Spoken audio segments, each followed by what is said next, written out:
Situation of the Indian education system, इस पर हम लोगों को बात करनी है। तो मैं अपने बात की शुरुआत, अपने सेमिनार के टॉपिक की शुरुआत एक उर्दू के शेर से करना चाहूँगा।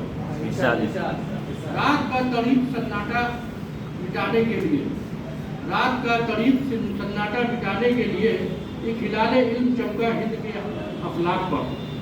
मतलब फिर रात में जितने पूरा नहीं हुआ, आप नहीं जा सकते, समझ में नहीं। अब सेमिनार में मुझे देख के बोलना है, थोड़ा सा प्रिपरेशन करिएगा क्योंकि मेरा टॉपिक थोड़ा मैं लिखा हुआ थोड़ा लंबा है।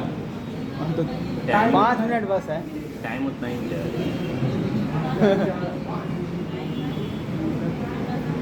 The current situation in the Indian education system. सबसे पहले the overall article is written on the current situation of the Indian education system. Analyzing the current situation of education in India is very important.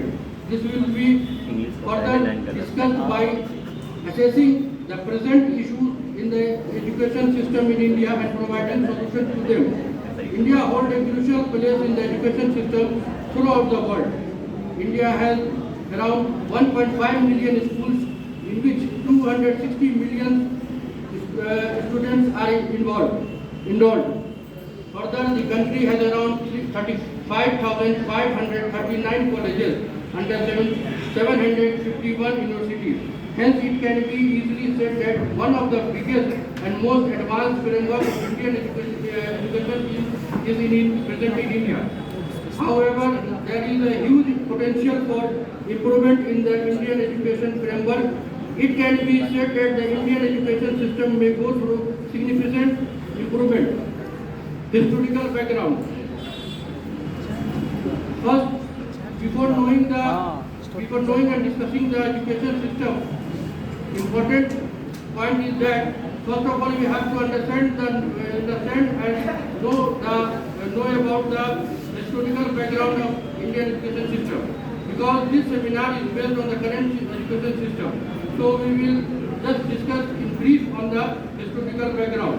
A major shift in the education system can be observed from the pre and post-British rule till today in India. Initially, children were educated in schools, which was later modified and modern education system was introduced. Although schools give useful education, but it was totally based on religious education. Second, there was a demerit of school that only those children got educated who were from forward classes, that is Brahmin etc.